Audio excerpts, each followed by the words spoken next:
Assalamualaikum warahmatullahi wabarakatuh.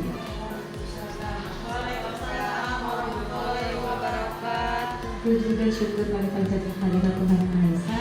Akhirnya kita dapat berkumpul di sini untuk mendengar materi tentang pengimbasan budaya positif yang akan disampaikan oleh Ibu Dwi Hestiani Tias MPD tentang penyebaran pemahaman dan penerapan budaya positif di sekolah.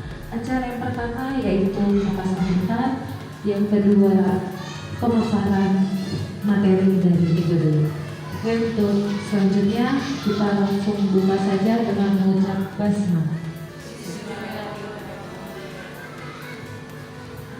Acara yang pertama yaitu kata sambutan yang akan disampaikan langsung oleh Ibu Kepala SDN Serang 20 oleh Bu Haja Munawati SPD MPD. Kepadanya dipersilakan.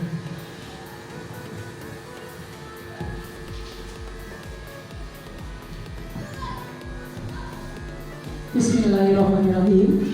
Assalamualaikum warahmatullahi wabarakatuh. Alhamdulillah wa syukurillah wa la haula wa la quwata illa billahil aliyil azim. Yang terhormat Dewan Guru SD Serang 20, hari ini Ibu Dwi Hestiani Tias MPD akan melakukan presentasi penyebaran pemahaman dan penerapan budaya positif di sekolah, yang mana merupakan salah satu materi yang didapat pada modul 1.4 budaya positif yang berkaitan dengan aksi nyata di sekolah. Semoga ilmu yang didapat bisa diterapkan di sekolah untuk kemajuan sekolah ini. Terima kasih. Itu saja. Wassalamualaikum warahmatullahi wabarakatuh.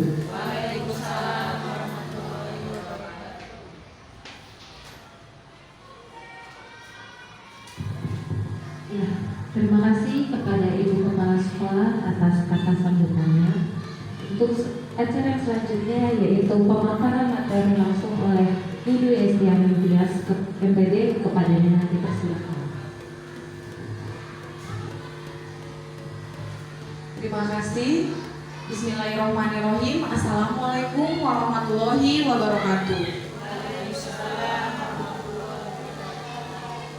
Mohon izin Ibu Kepala, yang terhormat Ibu Kepala dan teman-teman rekan guru SDN Serang 20, terima kasih saya ucapkan atas waktunya dapat hadir di kelas untuk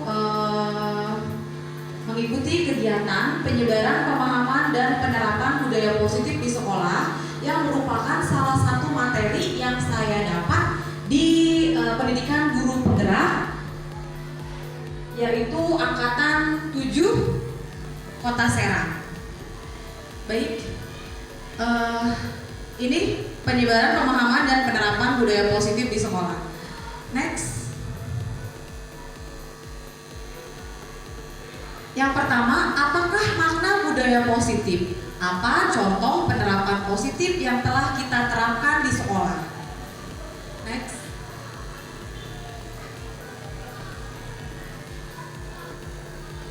Budaya positif di sekolah yaitu nilai-nilai dan kebiasaan-kebiasaan di sekolah yang berpihak pada peserta didik agar mereka dapat berkembang menjadi pribadi yang kritis, penuh hormat dan penuh tanggung jawab. Next. Lalu perubahan paradigma. Filosofi pendidikan Ki Hajar Dewantara diantaranya yaitu bukan tabula rasa. Semua anak terlahir dengan bakatnya masing-masing. Semua anak unik dengan karakternya masing-masing. Lalu budi pekerti, tingkah laku yang harus mereka dapati. Kita sebagai pendidik harus bisa menuntun mereka untuk berbudi pekerti yang baik. Tugas-tugas menuntun bakat tersebut agar anak tumbuh dengan selamat dan bahagia sesuai dengan tujuan pendidikan, yaitu menuntun anak pada kodratnya, baik kodrat zaman maupun kodrat alam, mencapai kebahagiaan dan keselamatan setinggi-tingginya. Guru ibarat petani, anak ibarat biji jagung, kodrat alam dan kodrat zaman berpihak pada anak. Kita sebagai pendidik harus berpihak pada anak, menuntun mereka untuk mencapai cita-cita. Next, perubahan paradigma. Untuk membangun budaya yang positif, sekolah perlu menyediakan lingkungan yang positif, aman, dan nyaman agar murid-murid mampu berpikir, bertindak, dan mencipta dengan merdeka, mandiri, dan bertanggung jawab. Lazimnya disiplin dikaitkan dengan kontrol, dalam hal ini kontrol guru dalam menghadapi murid. Kita sebagai guru harus bisa menuntun mereka, mengontrol diri untuk tidak melakukan hal-hal yang di luar batas. Kita wajib menasehati mereka, kita wajib menuntun mereka menuju arah yang baik. Next. Perubahan paradigma teori kontrol atau ilusi kontrol. Berikut ini paparan Dr. William Glasser dalam kontrol teori untuk meluruskan miskonsepsi tentang kontrol. Salah satunya ilusi guru mengontrol murid, ilusi bahwa kritik dan membuat orang merasa bersalah dapat menguatkan karakter, ilusi bahwa semua penguatan positif efektif dan bermanfaat, ilusi bahwa orang dewasa memiliki hak untuk memaksa. Next. Perubahan paradigma stimulus respon teori kontrol. Bisakah kita mengontrol seseorang? Di sini ada sebuah tabel, diantaranya stimulus respon dan teori kontrol. Kita mencoba mengubah orang agar berpandangan sama dengan kita. Berperilaku buruk dilihat sebagai suatu kesalahan. Orang lain bisa mengontrol saya bisa mengontrol orang lain. Pemaksaan ada pada saat bujukan gagal, model berpikir menang atau kalah. Next. Apa makna disiplin? Kata disiplin sering dikaitkan dengan tata tertib, teratur, dan kepatuhan pada peraturan. Kata disiplin juga sering dihubungkan dengan hukuman. Padahal itu sungguh berbeda, karena belajar dengan disiplin tidak harus dengan memberi hukuman. Justru itu adalah salah satu alternatif terakhir dan kalau perlu tidak digunakan sama sekali. Next. Ki Hajar Dewantara menyatakan bahwa untuk mencapai kemerdekaan atau dalam konteks pendidikan kita saat ini dan untuk menciptakan murid yang merdeka, syarat utamanya adalah harus ada disiplin yang kuat. Disiplin yang dimaksud adalah disiplin diri yang memiliki motivasi internal. Jika kita tidak memiliki motivasi internal, maka kita memerlukan pihak lain untuk mendisiplinkan kita. Teori motivasi perilaku manusia.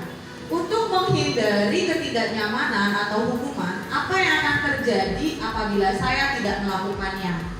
Motivasi eksternal. Lalu ada lagi motivasi eksternal untuk mendapatkan imbalan dari orang lain atau institusi. Apa yang akan saya dapatkan apabila saya melakukannya? Motivasi internal tujuan disiplin positif untuk menghargai diri sendiri menjadi insan sesuai harapan kita. Saya akan menjadi orang yang seperti apa bila saya melakukannya. Budaya positif di sekolah, yaitu salah satunya lingkungan yang positif, keyakinan kelas, dan peraturan kelas. Keyakinan kelas, hukuman, dan penghargaan.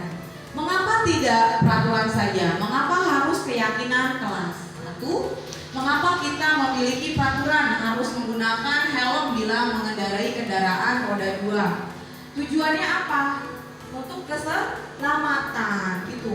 Peraturan dibuat karena untuk keselamatan bersama. Mengapa kita memiliki peraturan 3M, menggunakan masker, mencuci tangan, dan menjaga jarak 1,5 meter? Nah, ini juga merupakan peraturan yang harus dilakukan di saat pandemi. Untuk apa? Untuk menjaga agar kita tidak terkena wabah. Dimana 3 tahun kebelakang kita mengalami pandemi ya. Pandemi dimana se-Indonesia, sedunia mengalami. Nah, untuk membatasi atau mencegah terjadinya penularan, maka kita harus mematuhi peraturan 3M, menggunakan masker, mencuci tangan, dan menjaga jarak 1,5 meter. Mengapa kita memiliki peraturan harus datang tepat waktu pada saat mengikuti pelatihan atau pembelajaran di sekolah? Karena tujuannya agar kita tidak telat ya, tidak telat dan tidak tertinggal pelajaran. Makanya peraturan itu atau keyakinan kelas dibuat untuk kebaikan kita bersama. Untuk mendukung motivasi intrinsik, kembali ke nilai-nilai atau keyakinan-keyakinan lebih menggerakkan seseorang dibandingkan mengikuti serangkaian peraturan-peraturan. Next. Keyakinan kelas. Keyakinan kelas adalah nilai-nilai kebajikan atau prinsip-prinsip universal yang disepakati bersama secara universal, lepas dari latar belakang suku, negara, bahasa, maupun agama. Menurut Gosser tahun 1998, suatu keyakinan akan lebih memotivasi seseorang dari dalam atau intrinsik ya, unsur intrinsik. Seseorang akan lebih bersemangat untuk menjalankan keyakinannya daripada hanya sekedar mengikuti serangkaian peraturan. Mulai dari diri ya. Segala sesuatunya harus mulai dari diri. Next. Pembentukan keyakinan kelas. Keyakinan kelas bersifat abstrak daripada peraturan yang lebih rinci dan konkret. Keyakinan kelas berupa pernyataan-pernyataan yang universal. Pernyataan keyakinan kelas senantiasa dibuat dalam bentuk positif. Keyakinan kelas sebenarnya tidak terlalu banyak sehingga mudah diingat dan dipahami semua warga kelas. Sebaiknya ikut berkontribusi dalam membuat kegiatan kelas lewat curah pendapat.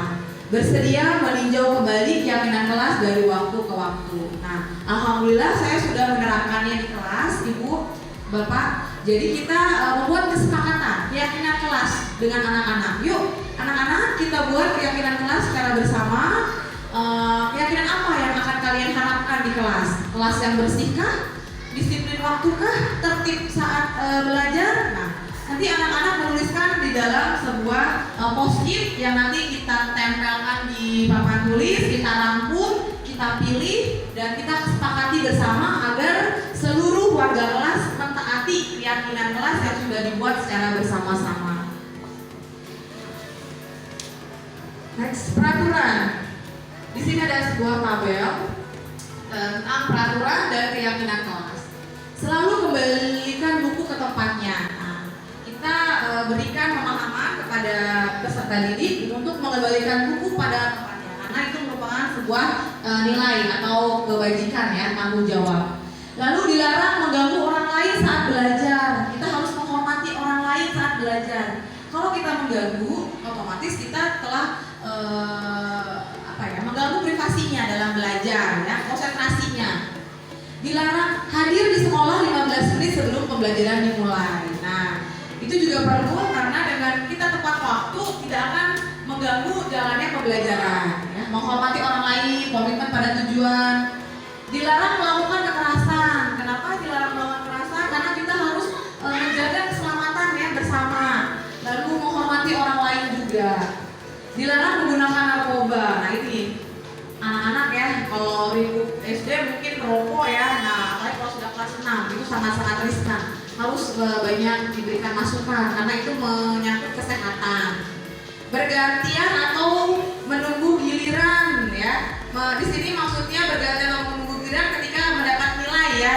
Kalau anak-anak kan suka langsung ke depan ya, berbondong-bondong ke depan. Nah, kita terapkan disiplin ya, menunggu antri ya. Tuh. Gunakan masker ya untuk menjaga kesehatan dan keselamatan. Jangan berlari di kelas atau koridor ya, apalagi kita kan 2 lantai, bahaya untuk keselamatan juga dan keamanan anak-anak. Next. Nah, ini contoh penerapan membuat keyakinan kelas yang sudah saya terapkan di kelas. Pertama, saya melakukan persiapan, yaitu membimbing juga membuat keyakinan kelas, membimbing anak-anak apa sih keyakinan kelas itu. Kita terangkan terlebih dahulu tujuannya apa, contohnya apa. Nah, baru kita sebarkan post-it kepada anak-anak untuk menulis salah satu keyakinan kelas yang akan mereka terapkan atau tampilkan di kelas. Lalu setelah selesai, anak-anak maju ke depan kelas, menempelkan post-it keyakinan kelas, harapan-harapan mereka. Next. Setelah terkumpul, lalu guru dan siswa merangkum keyakinan kelas untuk menjadikan kesepakatan kelas. Kan nanti ada banyak tuh ya, 27 siswa. Ada yang disiplin waktu, ada yang tidak boleh ribut dalam kelas. Nah, nanti kita rangkum tuh yang disiplin waktu, kita kelompokkan. Lalu yang tidak boleh ribut kita kelompokkan. Next. penghargaan. Nah, di sini ada beberapa, yaitu satu, pengaruh jangka pendek dan jangka panjang, pengaruh penghargaan menghukum, penghargaan mengurangi ketepatan, penghargaan tidak efektif, penghargaan merusak hubungan. Next. Tindakan guru, hukuman atau konsekuensi. Di sini ada beberapa poin, diantaranya mencatat. Jadi di sini hukumannya hukuman yang mendidik, ya, bukan hukuman yang membuat anak semakin brutal ya, tapi yang mendidik. Satu, mencatat 100 kali di dalam buku kalimat. Saya tidak akan terlambat lagi karena terlambat ke sekolah. Kenapa menulis 100 kali? Nah, selain memberikan efek jerak, juga dapat melatih tulisan anak agar lebih rapi lagi. Lari mengelilingi lapangan basket 2 kali karena terlambat hadir di sekolah. Murid diminta untuk push up 15 kali karena tidak menggunakan masker ke sekolah. Menggantikan kertas tugas teman yang telah dicoret-coret. Membersihkan tumpahan air di meja tulis karena tersenggol pada saat belajar. Meminta murid tidak mengenakan sepatu seharian di sekolah karena tidak menggunakan sepatu putih hitam. Lari mengelilingi lapangan basket 2 kali karena terlambat 10 menit untuk pelajaran PJOK. Biar sehat ya maksudnya. Next. Nah ini yang tadi ya, jenis-jenisnya hukuman, lalu ada konsekuensi dan hukuman, lalu ada konsekuensi. Next.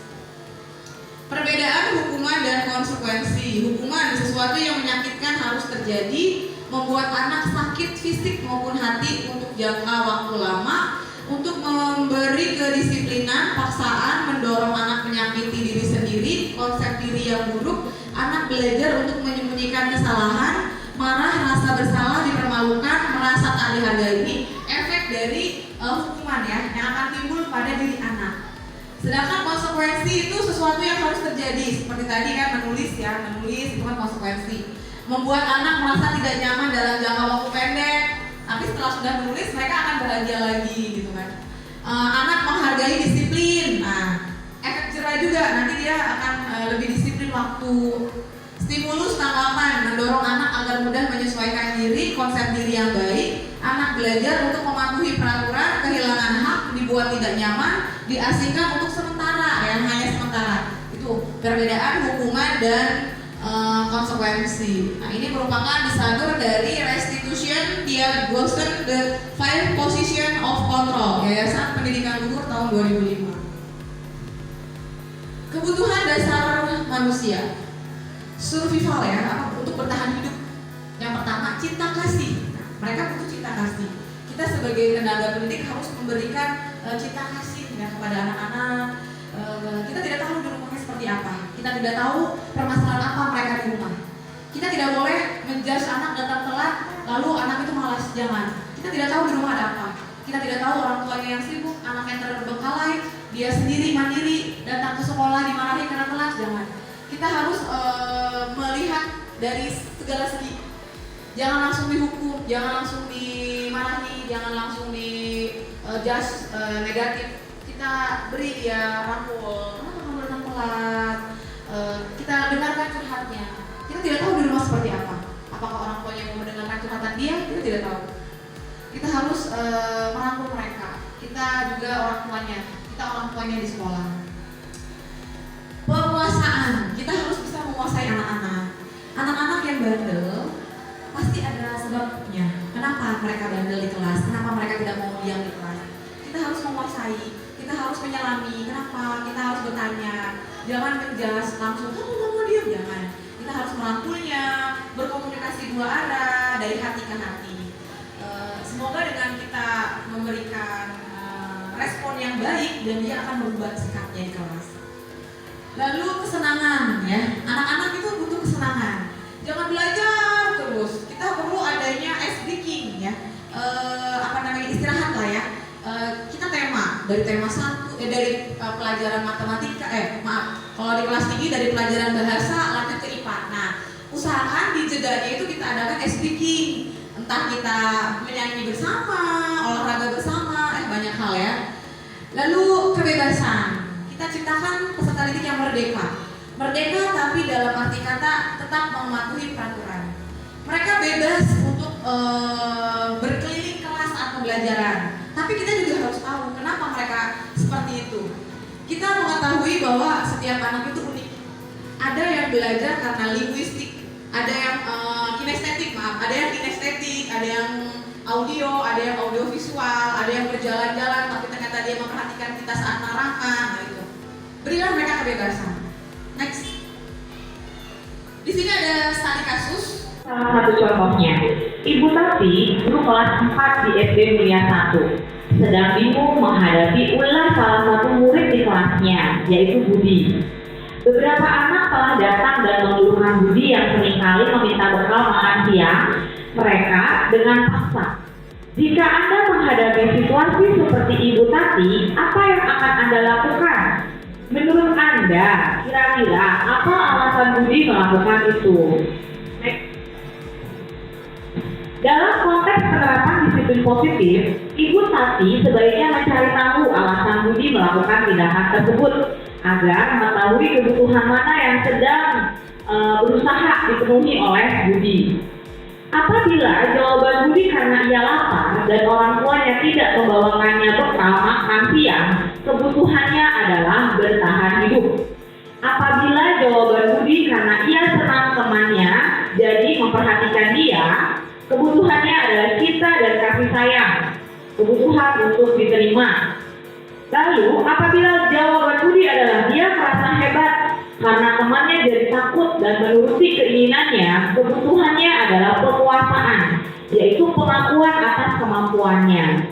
Apabila jawaban Budi karena dia merasa bosan dengan bekal yang dibawakan ibunya karena selalu membawakan bekal yang sama, kebutuhannya adalah kebebasan. Kebutuhan akan pilihan bekal makanan yang harus dibawa oleh Budi. Yang terakhir, apabila jawaban Budi adalah karena iseng saja dan dia menikmati ekspresi wajah temannya yang kesal karena diambil makanannya, berarti kebutuhannya adalah kesenangan. Ini adalah salah satu contoh ya, apa yang dibutuhkan oleh Budi terhadap perlakuan dia mengambil bekal temannya secara paksa. Nah ini 5 posisi kontrol. Kita sebagai guru memiliki 5 posisi kontrol, diantaranya penghukum, membuat merasa bersalah, teman, pemantau, dan manajer. Kita sebagai guru diharapkan ada pada posisi pemantau dan manajer, lebih diutamakan sebagai posisi manajer. Kenapa kita harus ada di posisi manajer? Karena manajer tidak berlaku sebagai membimbing, tidak menghukum, tidak juga membuat merasa bersalah. Manajer ini posisi yang dimana tugasnya yaitu membimbing peserta didik untuk melakukan perbaikan atas kesalahan yang sudah dibuat dengan hati tentunya, agar peserta didik mau memperbaiki kesalahannya. Seperti yang kita ketahui bahwa yang bisa mengontrol itu hanyalah diri kita sendiri. Kita tidak bisa mengontrol diri orang lain. Itu. Next. Restitusi adalah proses menciptakan kondisi bagi murid untuk memperbaiki kesalahan mereka, sehingga mereka bisa kembali pada kelompok mereka dengan karakter yang lebih kuat. Gosen tahun 2004. Ini adalah pengertian dari restitusi. 9 ciri-ciri restitusi. Yang pertama, bukan untuk menebus kesalahan, namun untuk belajar dari kesalahan. Yang kedua, memperbaiki hubungan. Yang ketiga, tawaran atau bukan paksaan. Yang keempat, restitusi menuntun untuk melihat ke dalam diri. Yang kelima, restitusi mencari kebutuhan dasar yang mendasari tindakan. Yang keenam, restitusi diri adalah cara yang paling baik untuk memperbaiki diri. Yang ketujuh, restitusi fokus pada karakter bukan tindakan. Yang kedelapan, restitusi fokus pada solusi. Yang kesembilan, restitusi mengembalikan murid yang berbuat salah pada kelompoknya. Nah, ini merupakan ciri-ciri restitusi yang terdiri dari 9. Segitiga restitusi.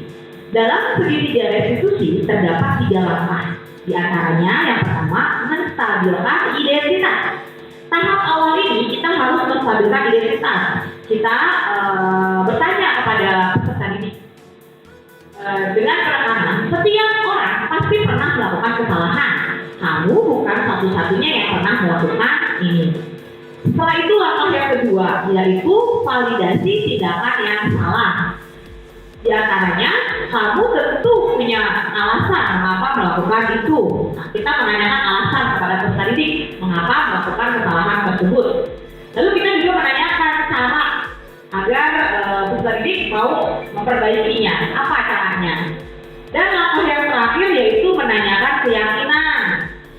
Jadi kita menanyakan nilai-nilai apa yang telah kita sepakati dalam keyakinan kelas. Lalu kamu ingin menjadi orang yang seperti apa? Itu merupakan 3 langkah segitiga restitusi. Yang pertama, menstabilkan identitas. Yang kedua, validasi tindakan yang salah. Dan yang terakhir yaitu menanyakan keyakinan. Next. Nah ini, dokumentasi penerapan segitiga restitusi, yaitu menangani siswa bermasalah dalam menerapkan segitiga restitusi. Di mana kasus yang pertama yaitu Ananda Hernanda, beliau telat datang ke sekolah. Sering kata Ibu Kepala, berarti Ibu Kepala suka melihat. Punten Ibu, saya sudah mewawancarainya kenapa sampai terlambat. Ternyata banyak alasan. Gojeknya telat, bangunnya telat, ya itu. Dan Hernanda sudah saya nasihati Ibu, alhamdulillah dia akan berusaha untuk menepati waktu saat datang ke sekolah. Lalu yang kedua, kasus tentang kedisiplinan di kelas. Ketika mengerjakan ulangan, Agung dan Fadil itu ribut ngobrol. Nah, itu saya dapati dan pulangnya saya panggil, saya wawancarai kenapa. Ternyata ya biasa ya anak-anak ya, kalau udah diajak ngobrol ditanggapi. Nah, akhirnya lanjut ngobrol. Nah, tapi alhamdulillah mereka berdua sudah berjanji dan akan tidak mengulanginya lagi. Next. Oke, terima kasih. Alhamdulillah. Demikian pemaparan singkat saya terkait budaya positif di sekolah. Kurang lebihnya saya mohon maaf. Saya akhiri. Wabillahi taufiq wal hidayah. Wassalamualaikum warahmatullahi wabarakatuh.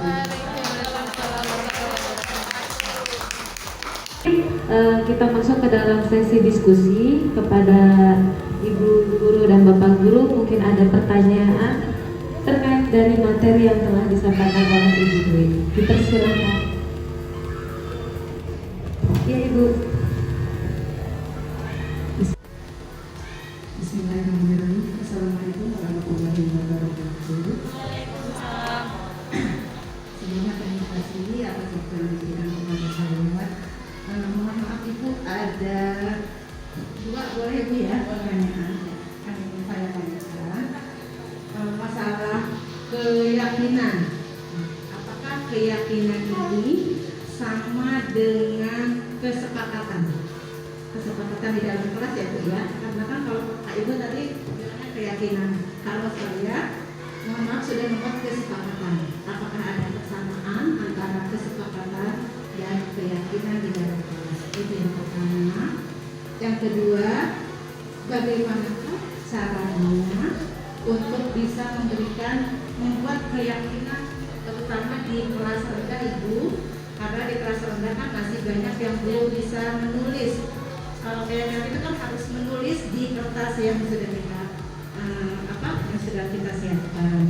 Nah, sedangkan kendala selama ini di kelas 1 itu masih banyak anak-anak yang belum bisa menulis. Mungkin itu saja Ibu. Terima kasih sebelumnya. Assalamualaikum warahmatullahi wabarakatuh.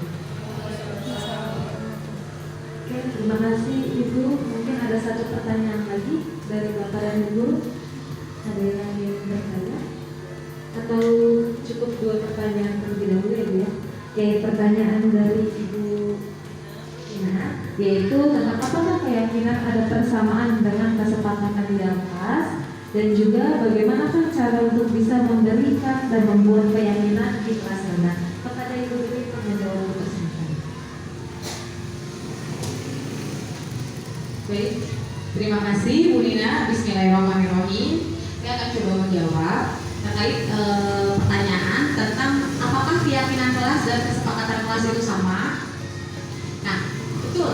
Keyakinan kelas dan kesepakatan kelas merupakan satu kesatuan.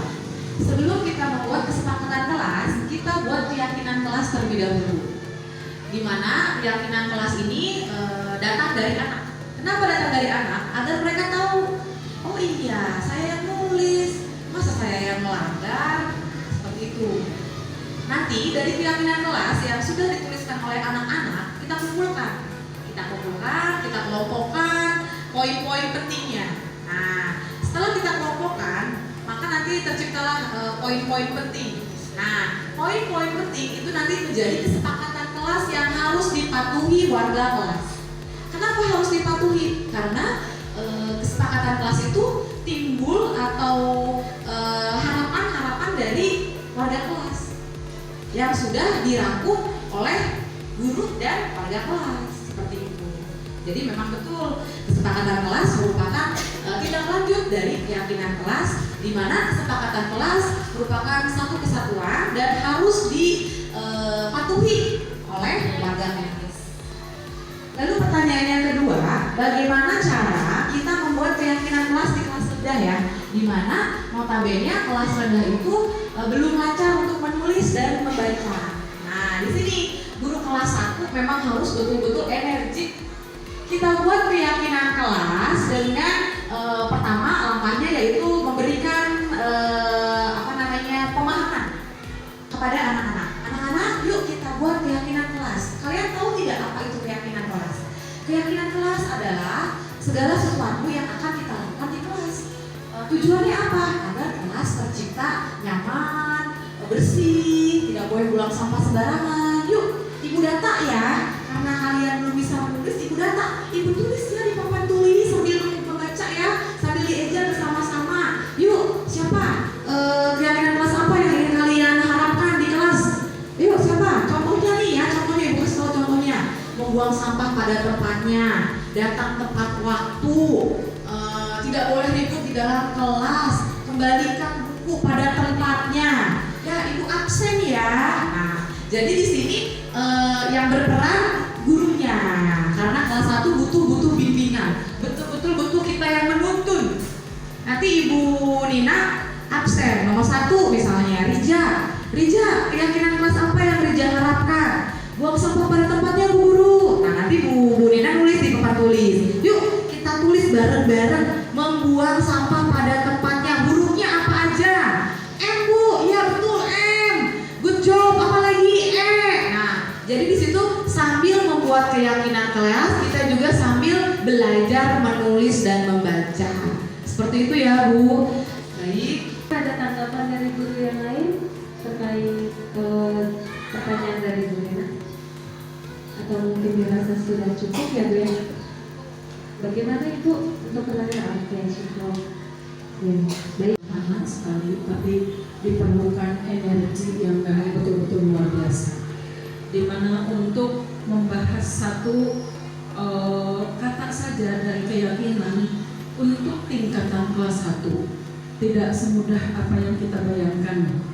Ya, itu memerlukan betul-betul pemikiran dan memang mindset kita sebagai pendidik seperti apa, teknisnya seperti apa, strateginya seperti apa.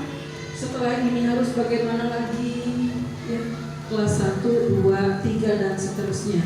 Barangkali kalau untuk kelas atas 4, 5, 6 konsep dasar guru bisa langsung menyebutkan atau mendefinisikan. Setelah itu anak-anak mungkin dari sekian persen itu sudah langsung bisa ada yang memahami. Oh, Bu Guru mengajarnya seperti begini. Oh, buku apa yang dimaksud dengan Ibu Dwi tadi kayaknya seperti ini deh. Dengan berbagai macam pemikiran anak-anak tentunya ya. Itu. Dan mungkin saya juga mengucapkan terima kasih kepada Ibu Dwi, mudah-mudahan sukses. Dan mungkin nanti akan ada guru penggerak-penggerak lainnya di angkatan berikutnya.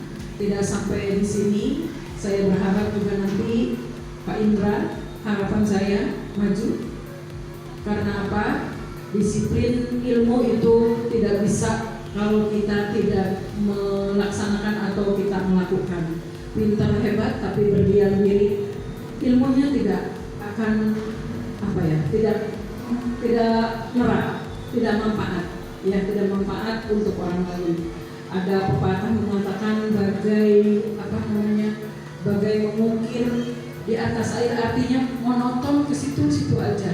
Tetapi bila mana ilmunya dengan kebijakan pemerintah sekarang yang sedang digalakkan, ini suatu angin segar kepada kita-kita yang memang potensinya ada. Dan semua guru itu pendidik, saya pikir tidak semuanya juga mempunyai potensi. Tinggal bagaimana kita mau mengembangkan potensi yang ada pada diri kita atau tidak. Itu saja. Kalau memang kepengen kita menjadi guru profesional sesuai dengan yang memang tuntutan sekarang, yuk kita semangat, karena semua guru pada akhirnya nanti sekarang dan seterusnya tuntutannya harus seperti itu jadinya. Dan apa yang tadi sudah dipaparkan oleh Bu Dewi, ini tidak jauh-jauh dari lingkup keseharian kita, di mana membahas lagi kedisiplinan, di mana membahas lagi kebersihan, di mana membahas lagi sikap, tingkah laku, moral, etika, tidak jauh-jauh dari sana. Karena lingkup kita adalah itu dan itu. Karena kita sadar bahwa tujuan kita adalah mendidik, mengajar, membimbing, apalagi menuntun, ya. Bahkan ada istilah belajar tanpa lulusan itu bukan apa-apa. Seperti yang sudah kita lakukan kemarin pada saat pandemi, semuanya serba teori, semuanya serba teoritis. Pada saat anak-anak masuk, akhirnya yang bisa di kepalanya itu hanya teori-teorinya saja, dan gurunya pun terlena dengan teori-teori itu, dan pada akhirnya lulusan kasih sayang kepada anak-anak kita 3 tahun ke belakang, kita tidak melaksanakan itu, tidak melakukan itu, akhirnya anak pun bisa kita lihat seperti apa. Tetapi seiring berjalannya waktu, kondisi sudah kembali pulih, insya Allah anak-anak kita berubah kembali kepada hakikatnya sebagai anak yang memang belajar itu adalah bukan teori atau kata-kata semata, tapi anak itu memang perlu dielus, perlu kasih sayang.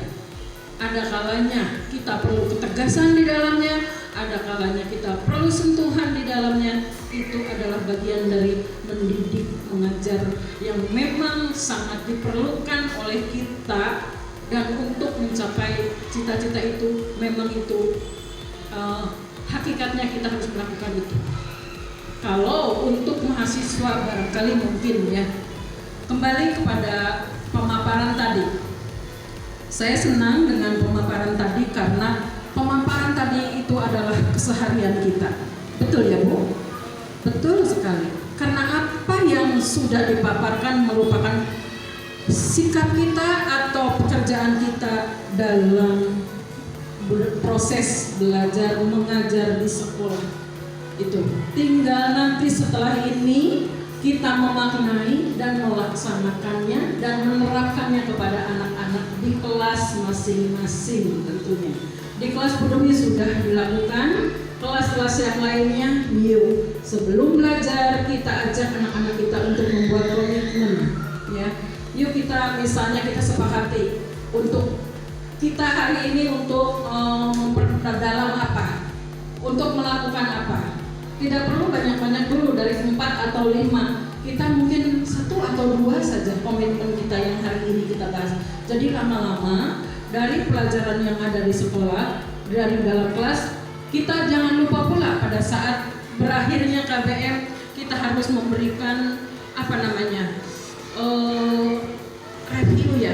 review dari pembelajaran itu. Anak-anak apa yang tadi sudah kita pelajari. Supaya apa? Supaya anak-anak bisa menyimpulkan atau membuat sinopsis sendiri apa yang telah tadi dipelajari, dan pada akhirnya keluar dari kelas anak-anak masih bisa dan bisa melaksanakan itu tentunya dengan hal yang kecil. Bermula dari hal yang kecil tentu saja bagi anak-anak ya. Kalau untuk anak-anak itu tidak ada yang tidak mungkin dan tidak ada yang tidak excited bila mana sekolah yang menyuruh atau yang memberikan instruksi. Terkadang anak itu menurut kepada siapa? Ibu-ibu, ke gurunya ya. Jadi jangan dianggap mudah atau dianggap remeh instruksi dari guru itu. Anak-anak itu betul-betul sangat sangat menambahkan sekali. Bahkan ada seorang anak yang memang bila mana tersisih, tidak pernah disuruh ke depan, tidak pernah disuruh ini dan itu oleh bu gurunya. Dia merasa, kok saya tidak diperhatikan ya sama bu gurunya. Ada yang seperti itu. Kok si A aja yang disuruh ke depan, suruh menghapus aja anak-anak senang, ya.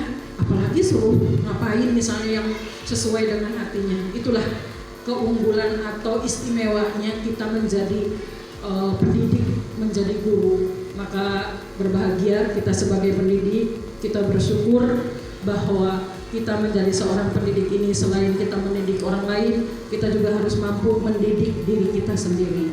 Dan anak-anak itu sekali lagi tidak pernah adakah anak-anak yang pernah menolak bila mana gurunya meminta tolong atau minta bantuan di kelas? Tidak ada ya, tidak ada. Saya pikir tidak ada. Maka dari itu kita harus berangkat dari kita, berikanlah suri tauladan, berikanlah contoh yang baik dalam hal yang kecil, terutama tepok seliro. Tepok seliro itu artinya harus punya empati kepada antar sesama teman kita juga itu perlu ya. Sama pun dengan kita sebagai pendidiknya, sebagai gurunya, harus kita saling menghargai pendapat orang lain, saling menghormati pendapat orang lain ya, supaya apa? Supaya kita terjaga kebersamaan di sekolah, semuanya menjadi kondusif, menjadi terjaga, dan pada akhirnya kalau semuanya sudah seiring sejalan, insya Allah sekolah ini akan menjadi sekolah yang hebat, anak-anak hebat, guru hebat, anak hebat, dan pada akhirnya kita memberikan contoh dan teladan akhlakul karimah kepada anak-anak kita yang berawal dari kita sendiri. Itu saja barangkali masukannya Bu Dewi, dan untuk Bapak Ibu guru semua, hari ini mungkin kita punya tambahan ilmu. Saya berharap sekali lagi kepada guru-guru saya semuanya bahwa nanti ke depan kita ikut kalau ada program apapun supaya kita selangkah lebih maju, tidak tertinggal oleh orang lain, dan intinya kita nanti yang akan merasakan karena ilmu itu memang betul-betul akan memberikan nur atau cahaya kepada diri kita. Itu saja barangkali, mudah-mudahan walaupun sedikit bermanfaat. Saya akhiri, wassalamualaikum warahmatullahi wabarakatuh.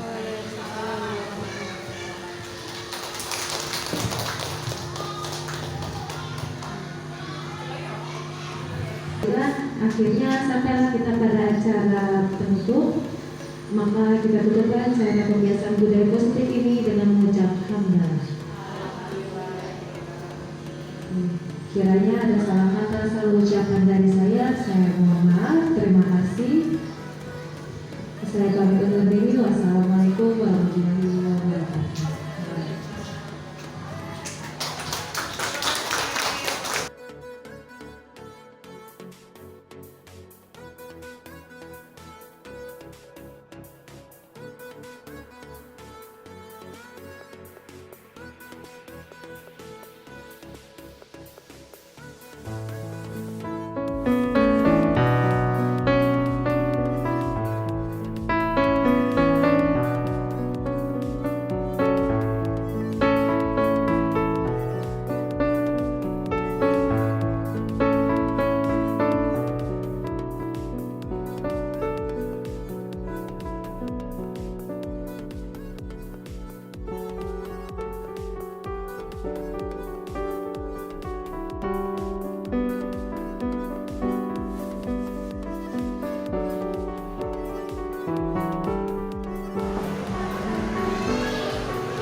Hernanda, apakah Hernanda tahu kenapa Ibu panggil? Tadi pagi Hernanda datang terlambat. Kita masuk jam berapa sayang? Tadi Hernanda datang jam berapa? Setengah 8. Nah, kenapa datang terlambat? Oh, sebelum tidur main handphone. Kenapa main handphone? Banyak waktu luang. Lain kali jangan main handphone ya. Langsung tidur jam 9. Apa yang harus Renanda lakukan untuk memperbaiki kesalahan? Nah, jangan diulangi ya. Seperti yang sudah kita sepakati bahwa kita sudah membuat keyakinan kelas ya. Nah, salah satunya apa nak? Disiplin terhadap waktu. Apakah Hernanda hari ini sudah disiplin terhadap waktu? Apa yang telah Hernanda lakukan? Datang telat. Apakah sesuai dengan keyakinan kelas? Tidak. Apa yang harus Hernanda lakukan? Nah, besok Hernanda harus datang tepat waktu ya. Tidur lebih awal ya. Kita masuk jam 7, artinya Hernanda harus datang 15 menit sebelum jam masuk ke sekolah. Oke? Terima kasih sayang. Assalamualaikum, nama saya Hernanda dari kelas 6B. Perasaan saya ketika dipanggil Bu Guru, saya sangat takut. Tapi ternyata Bu Guru tidak marah dan menasihati saya agar tidak datang terlambat lagi karena tidak sesuai dengan keyakinan kelas. Terima kasih Bu Guru, saya akan berjanji tidak melakukan hal yang sama lagi dan saya tidak akan mengulangi keterlambatan saya ini. Wassalamualaikum warahmatullahi wabarakatuh.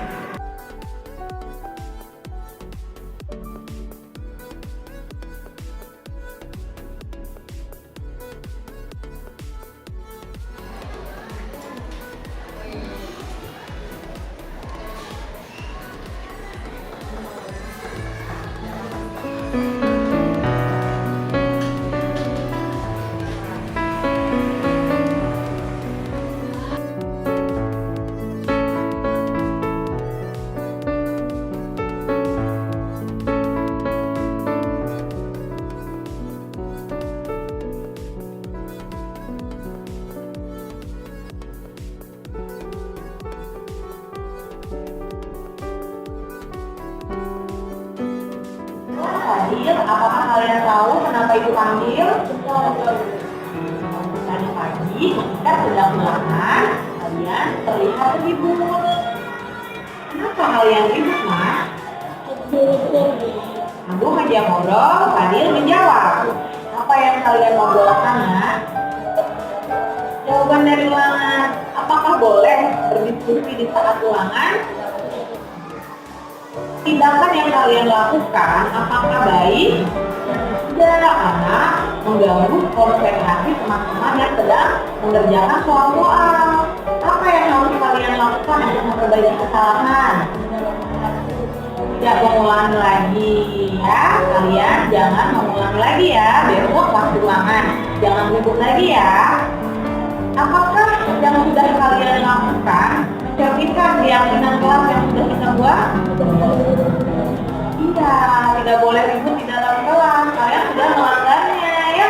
Nah, tidak boleh ribut di dalam kelas. Karena kalau ribut di dalam kelas, apalagi saat ulangan, itu sangat mengganggu konsentrasi teman-teman yang sedang mengerjakan ulangan. Apa yang harus kalian lakukan? Tidak boleh. Oke, besok jangan diulangi lagi ya sayang ya. Terima kasih. Assalamualaikum warahmatullahi wabarakatuh. Awalnya Kami merasa takut dipanggil Bu Guru dan ternyata Bu Guru tidak memarahi kami. Bu Guru hanya menasihati kami dan kami tidak mengulangi lagi ngobrol pas ulangan karena tidak sesuai keyakinan kelas. dan kami berjanji tidak mengulangi lagi. Terima kasih Bu Guru. Wassalamualaikum warahmatullahi wabarakatuh.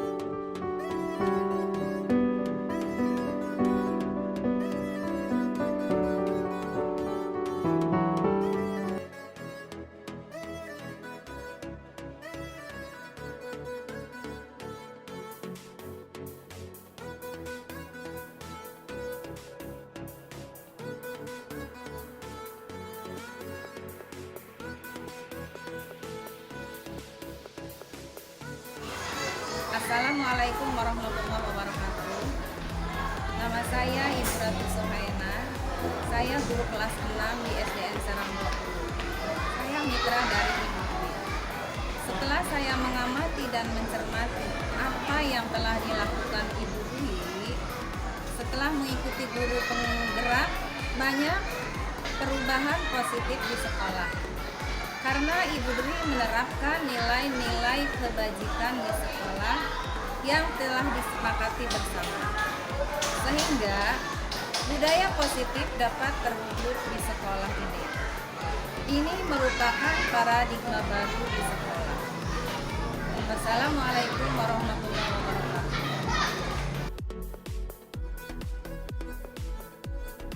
Assalamualaikum warahmatullahi wabarakatuh. Nama saya Kenisha Azani dari kelas 6B dari SDN Serang 20. Bu Dwi telah mengajari kami nilai-nilai kebajikan kelas. Salah satunya dengan membuat keyakinan kelas yang telah disepakati oleh saya dan teman-teman. Kita merasa sangat senang. Terima kasih Bu Dwi. Wassalamualaikum warahmatullahi wabarakatuh.